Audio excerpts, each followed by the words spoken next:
I'm Noah McElroy. I've lived in Knoxville my whole life, lived in one city, one house, and attended one church. I'm also the one and only child of John and Luella McElroy. I played soccer for a very long time. With this pandemic, it makes my senior year very heartbreaking. I'm not able to play or lead my soccer team like my past seniors have. I try not to let this get me down, though. I have more time to work on my future. I'm getting my private pilot's license, and with that, I will attend MTSU and become a professional pilot. Where then I'll hopefully be able to fly commercial planes after that. So if you're already scared to fly before, I might be the pilot soon. Going along with all the ones in my life, I also attended one school, CAK, which is Christian Academy in Knoxville. I'm one of the few Episcopalians there. I've learned many things. It has made my faith very study-based. One thing that we did there in middle school was actually learn the true meaning of words in the Bible. We mostly translated from Greek to English, which is the New Testament. So we learned the actual meaning of righteousness and holy and all the meanings for love. Another thing I did in my sophomore year in Bible class is we actually mapped out Paul's travels. He traveled everywhere to different churches, all the letters that he wrote to different churches, and finally to his final travel all the way to Rome, and we don't really know where he went after that. Another thing I learned was about Jesus' miracles. One thing that I like to think about was the blind man and he putting mud on his eyes. Jesus literally could have done anything. He could have snapped his fingers. He could have just told him to go on his way and waited, and he would have been healed. But he decided to create mud and put it on the blind man's eyes. The reason for this was to go directly at the Pharisees' idea of the Sabbath, which they created a very large gate around the things that they weren't supposed to do on the Sabbath, which was they weren't even allowed to spit, because if you spat and someone stepped on the mud, they would have created mud and therefore have done work and broke the Sabbath. So those are just a few things that I learned at that school that have helped my faith and learn different things.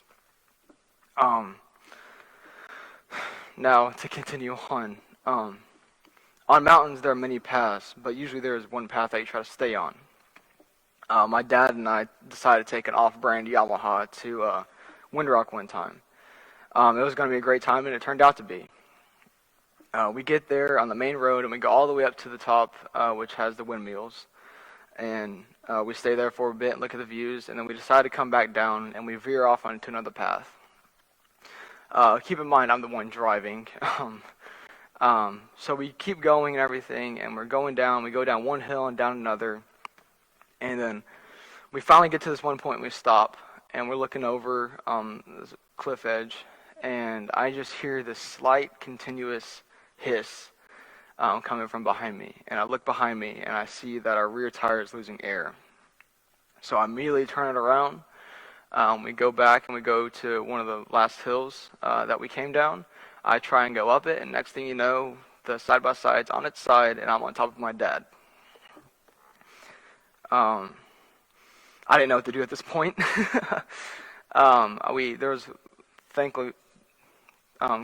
There was a winch on the Rhino, and we're able to flip it back over. So then once we flip it back over, we turn around and go back down the way that we're continuing. And along the way, we lose another tire, and then we get stuck in this mud pit, and we're trying to winch it out, and we lose one more tire. We finally get it unstuck, and then we lose something with the transmission where it wouldn't even move. So by this point, I am just completely over it. I decided to walk down the trail and hopefully find some help. We were pretty much in the middle of nowhere. So I'm walking down the trail. I don't know how far I went. And then finally I see these two guys in a Polaris Razor, which was definitely much more set up than our system was. And I asked for the help, and they said, okay. And so they come up, and we're sitting there. My dad, I come back to him, and just sitting there with four tires completely off its wheels. And we try and put the tires back on the wheels, and the valve stems on them, they're not going back on. They're not going to take any air at all, and we were pretty much helpless. So those guys, they helped us get off the mountain. We pushed, and then we winched it out when it got stuck. If it was not for them at all, we would be having a very cold night up on the mountain. They helped us so much. They knew how far we had to go, what was going to be down there. And if it was not for them, we definitely would have been freezing up on a mountain. And I'm very grateful that they helped us. They even helped us tow it all the way back to our trailer, which we were very far away from. And when I got down off the mountain, I know it wasn't exactly green pastures, but asphalt never looked so good to me. When they helped us, we were making much better progress, and I knew that we'd make it down before nightfall. They stayed with us until we made it all the way down, and we made it down with one good tire. I've always told myself that it will be okay. Whatever is happening to you, it will be okay. Just do what you have to do. Fight where you can. Do your best. It will be okay. I did not have that feeling until those guys came. It really does help. It still can be hard, but knowing you have someone there with you, someone to help you in your struggles, someone who knows what the trail looks like ahead, someone who knows the one way off the mountain, it always helps. And that's who Jesus is to me. The one that knows the way, the one who can open up the gate for you, and the one that can bring you to safety and green pastures. I'd like to call on GiGi Logan, who's going to say more about our seniors who are graduating. GiGi, come up here. Thank you.